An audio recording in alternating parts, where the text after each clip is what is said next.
How's it going, everyone? It's Sam. I want to talk to you about how much I make in dividends. Now, this is going to be a little bit different because I'm not showing my face, just because this is a lot quicker, and I think you guys are going to be way more interested in the content than seeing my face. But I'm going to go through my different portfolios. I don't really focus on dividends too much. I mean, I do have a dividend investing portfolio, but I'm also trying to get some growth in there. But I wanted to cover this just to show you kind of what you could expect, even if you're investing in, a lot of growth stocks. If you just put a little bit of money aside in some dividend payers or even in some index funds. So I have a couple different portfolios that I'll go over. And then I have another thing that actually pays really high. It pays a really high amount that's a little bit higher risk, but a much higher reward, and does pay that interest.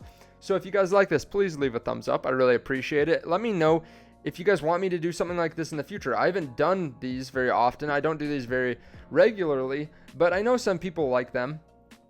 Let me know just by hitting the like button or even commenting down below. Also, if you haven't already hit subscribe, please hit subscribe. I mean, we're so close to 100,000 subscribers. That's going to be awesome. It's going to blow my mind when we hit it. Also, there is a link down there. You can check it out. It does tell you it's to Patreon, and it tells you exactly when I buy and sell a stock. So I go on there. I talk to you about different stocks that I'm thinking about and stuff like that. I post to the whole group. And then you can also get in and talk with over 4,000 other investors in there. So definitely check that out down below. There also will be links to M1 Finance, which is where I keep my main dividend portfolio. There's also a link down there to WeBull. Both of those are affiliates, so if you want to sign up, I really appreciate it. It does help out the channel, so definitely check that out down below.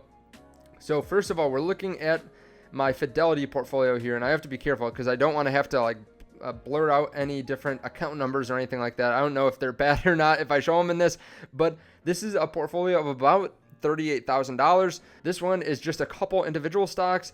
This is a retirement account that I have individual stocks in, but it's really growth oriented.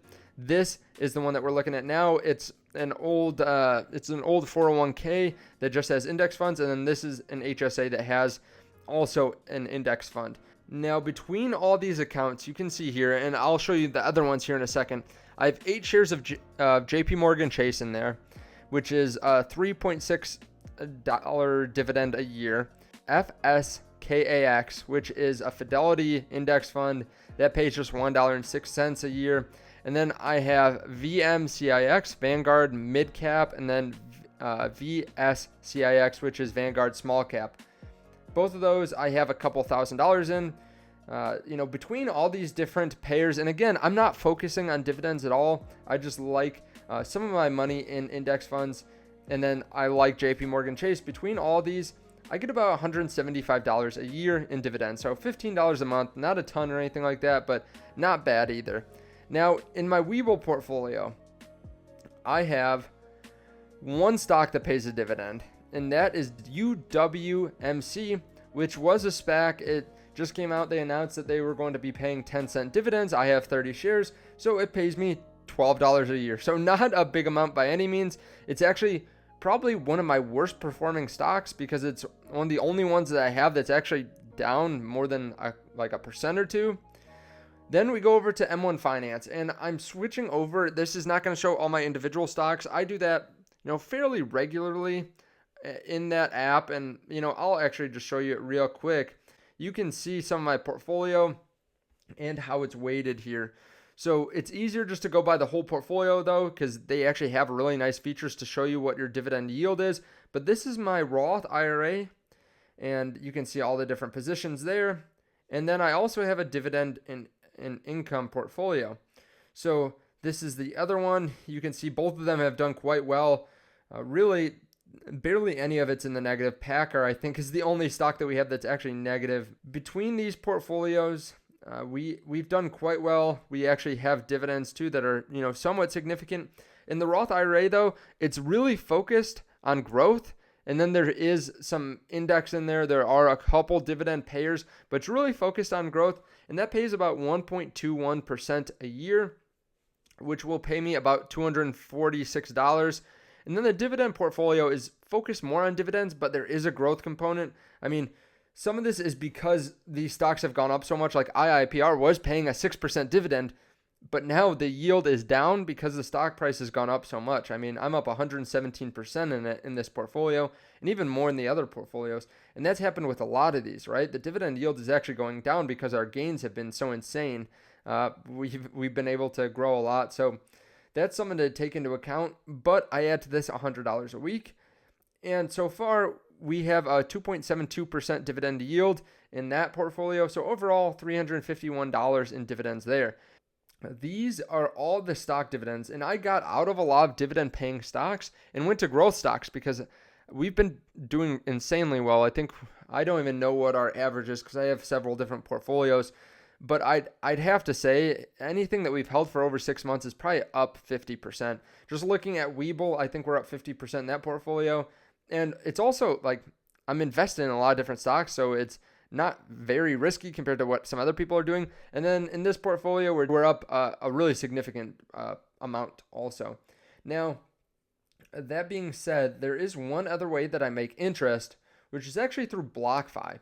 And this holds cryptocurrencies. So I don't know if anyone's interested in getting started in cryptocurrencies, but I've been adding to this. And just stay with me here for a second. The reason I got interested in this was because of this GUSD, which is tied to the US dollar. It doesn't fluctuate in price at all. So BlockFi holds different cryptocurrencies and pays you interest on them. GUSD is tied to the US dollar. So like I said, it doesn't fluctuate, and they pay 8.6% a year. And then whenever Ethereum or Bitcoin drops, I put money from GUSD into them. And I only put $10,000 in this portfolio probably about a month ago, maybe a month and a half ago, and it's up 15%. And Bitcoin pays a 6% interest rate. Ethereum pays 5.25. So you can actually move cryptocurrencies from other accounts in here too. But what I've been doing, I just transfer this from my bank account.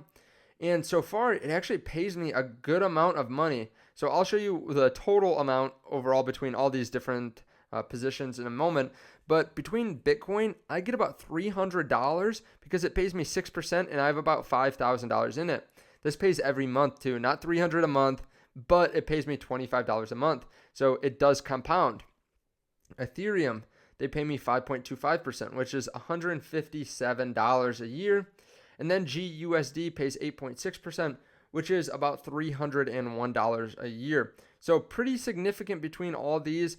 I get about $758.50. And I plan on adding more to this. This will stay. I think I'll probably keep Bitcoin and Ethereum at maybe 5 to 10% of my portfolio. And then GUSD will be where I hold the majority of my cash. I'm saving up for a house now, but once I buy the house, I'm going to be putting a lot of money into GUSD.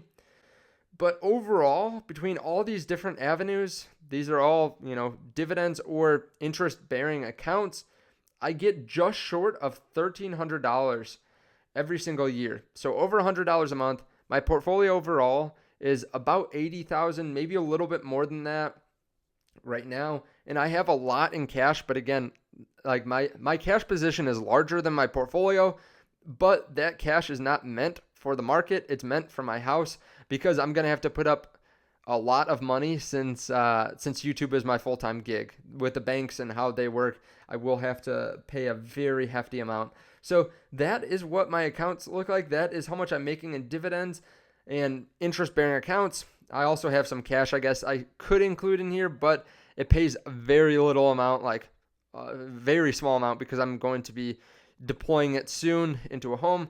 Let me know how much you make from dividends down in the comments below if you're interested or if you're comfortable, or what you make in, interest-bearing accounts or anything like that. Anything that's guaranteed. Maybe you have some annuities. I don't have annuities, but maybe you do. I'd be curious in seeing what you have. Again, there are links down there if you want to sign up with WeBull and get some free money. They are giving away free stocks if you deposit $100. Also, there's a link down there to M1 Finance. I like it for long-term investing because they only allow you to trade so many times a day. So it's really nice if you invest over the long term instead of trying to get in and out of stocks.